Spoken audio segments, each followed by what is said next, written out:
Hello everyone, how are you? I'm William Iannaccone. I'm an investigator, lucky litigator, documentarian, National Lawyers Guild member, budding author, and film producer. If unraveling Richard Nixon's pact with the Western New York La Cosa Nostra is of interest to you, then this book, Hide in Plain Sight, by Chicago crime reporter Leslie Waller, will provide you valuable insight. Don't let anyone fool you. This book is not a novel. It's the true story of the Buffalo La Cosa Nostra during the epic 1960s. This presentation is my augmentation of Waller's story that reveals the CIA's Cold War secret unholy alliance with Stefano Magaddino's henchmen.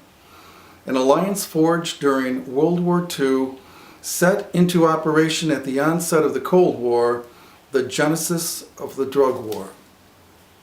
A secret so coveted by U.S. warlords, it most likely provoked the assassinations of John Kennedy, Robert Kennedy, and Mary Pinchot Mayer for getting too close to the truth.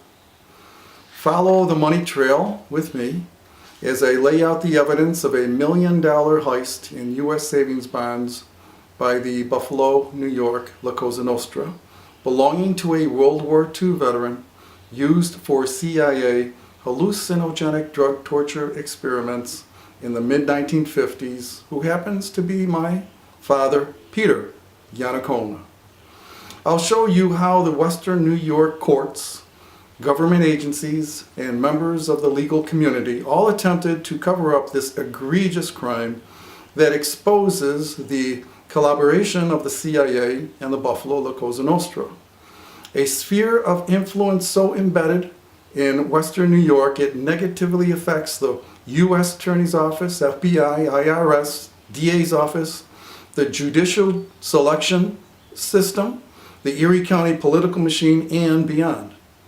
So corrupt, it led Assistant U.S. Attorney Richard D. Kaufman, former Assistant DA and Western New York Organized Crime Strike Force member, who I corresponded with extensively since 1985, to say to me on April 2nd, 2004, that the governor of New York should review these criminal matters for the appointment of a special prosecutor, and to keep pushing the New York State Attorney General since such office has jurisdiction. Listen to Kaufman's own words from the telephonic recording of April 2nd, 2004, linked below. My mother spoke these words of wisdom as she handed me a tin file box brimming with documents before her passing in 1978, giving me clues to my own family's once hidden past. Quote, "There are things that people made me do. I don't have the heart to tell you. I want to leave you these papers. No one is going to help you. You're going to have to figure it out for yourself. This way, I'll know you'll be all right." Unquote. Pieces of the puzzle fell in place seemingly on their own, revealing an astounding scenario.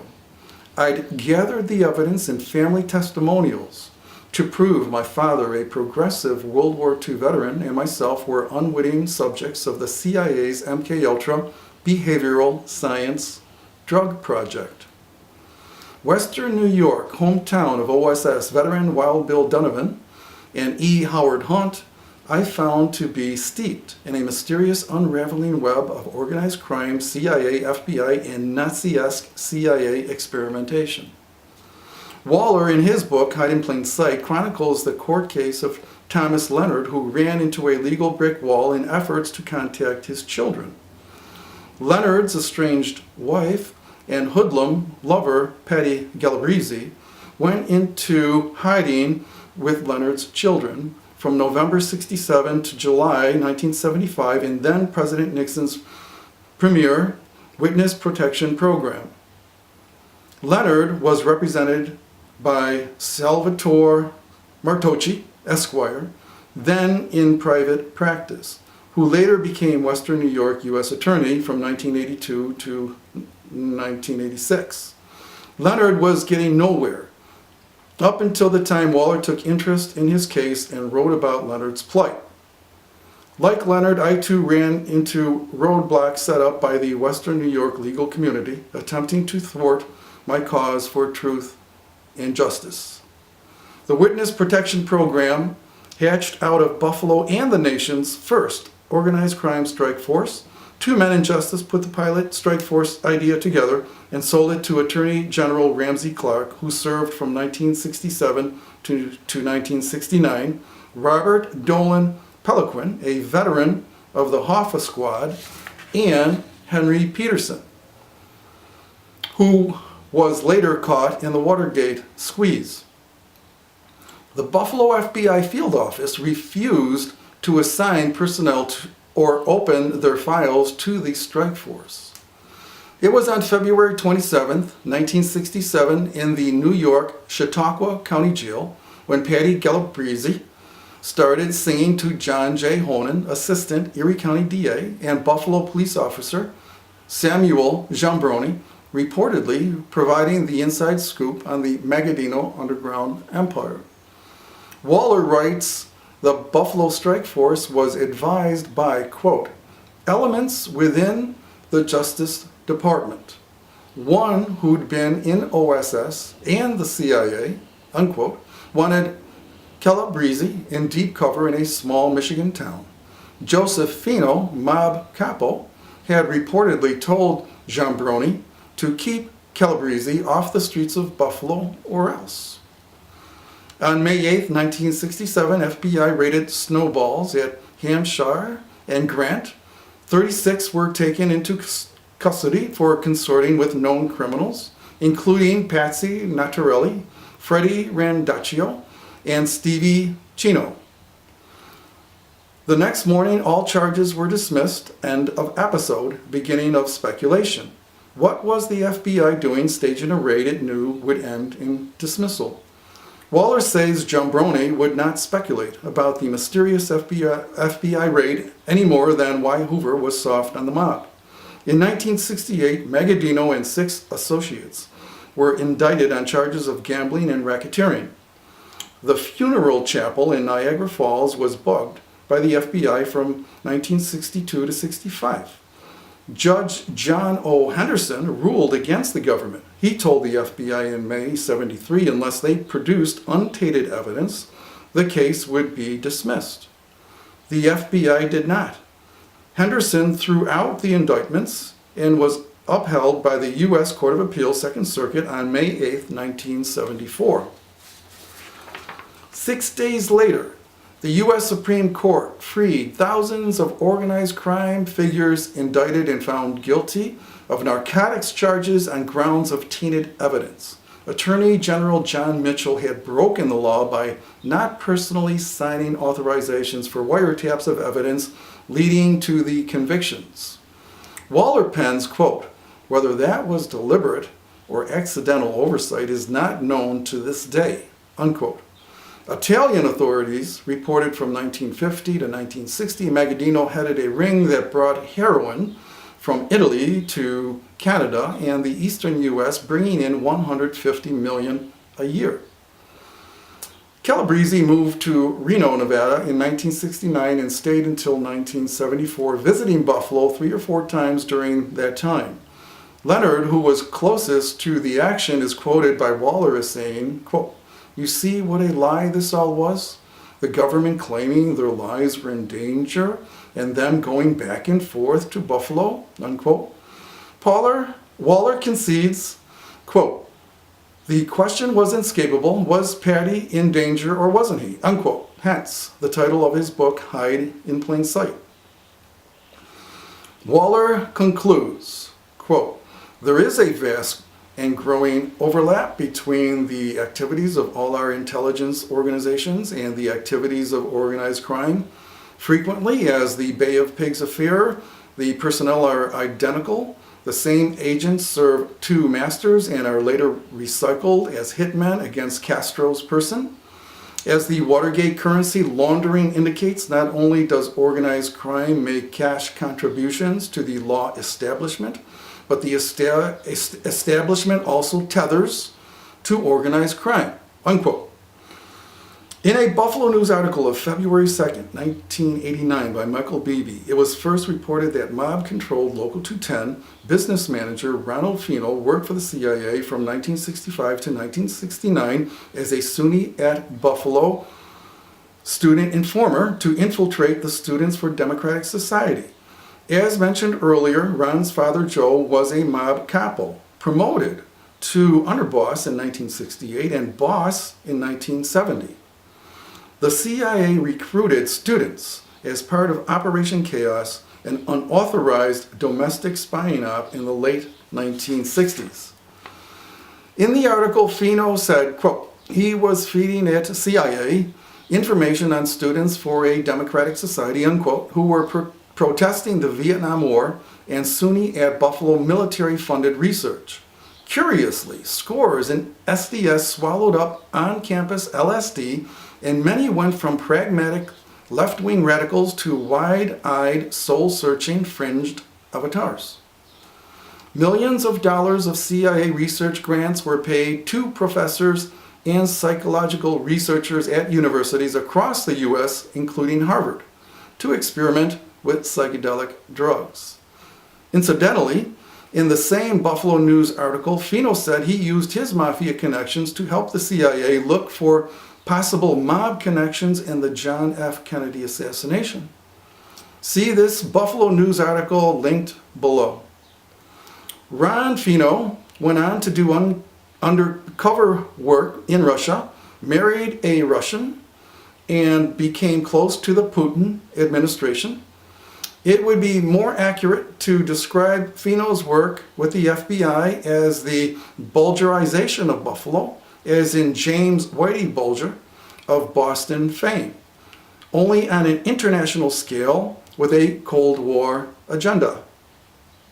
Fino's duplicity in global affairs can be ascertained by what he reveals, as quoted from a Buffalo News article of September 30th, 2012, Life After Local 210 for the FBI's Inside Guy. Quote, between 1996 and 2010, Fino said he worked extensively as a private contractor for the CIA, investigating Russian mobsters and black market arms sales. I set up a vodka company and did some work for the CIA, Fino said. I traveled to Russia at least 80 times. My investigations aim to prove that 1. Fino not only infiltrated Students for a Democratic Society for the CIA in the late 1960s to provide information, but also to mentor provocateurs. 2.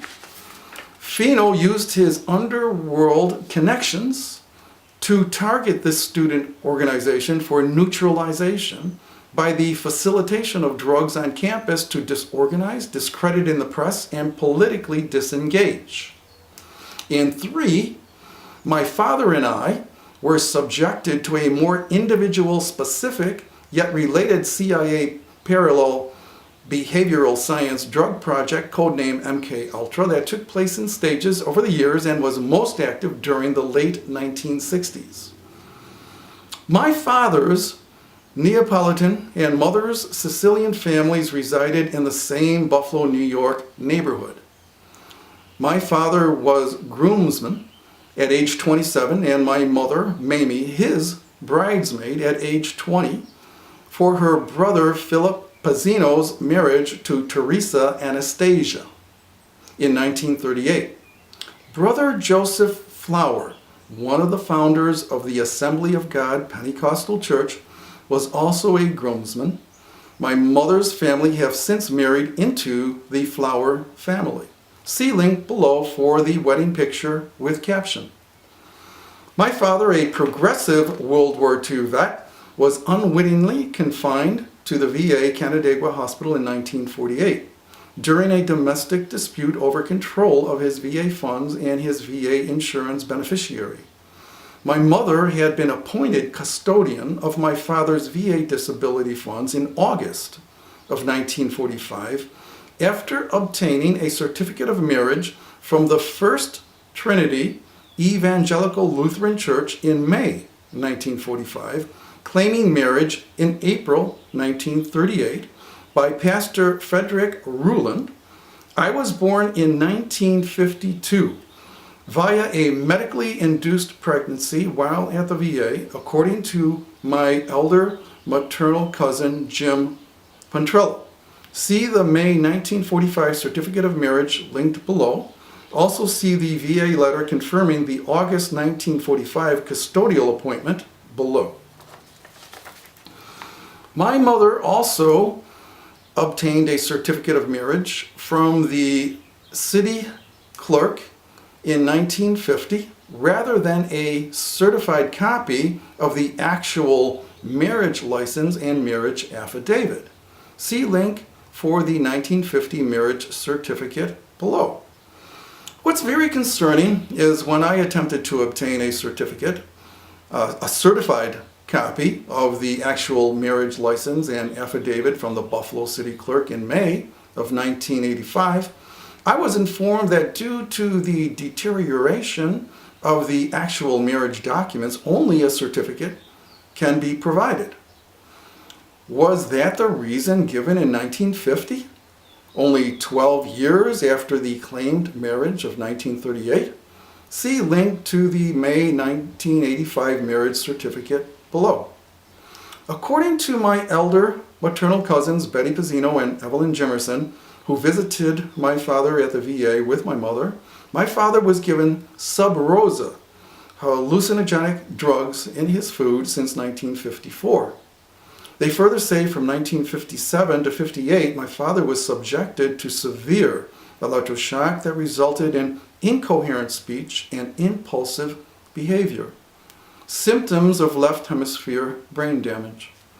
According to my cousins, my illiterate mother was tricked into allowing for these unusual and cruel experiments by Margaret Johnson, a VA nurse and fellow Christian friend of the family, in exchange for continued control of his VA funds.